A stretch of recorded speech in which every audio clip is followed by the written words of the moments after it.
Hello mga ka-teachers, nako'y pangutana. Holiday ba karong December 8? Ato nang tubagon. Pag July, na DepEd order nga nigawas. DepEd order number 34, series of 2022. Ug naa didto ang schedule of activities or calendar, no?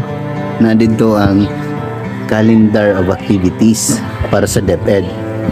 Ug kung inyo makita dinhi, ang December 8 kay gibutangan og X.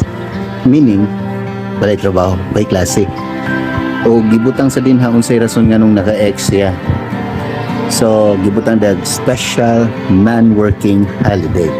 So, in other words, kung ato ning sundon kay DepEd order man karong December 8 is a non-working holiday.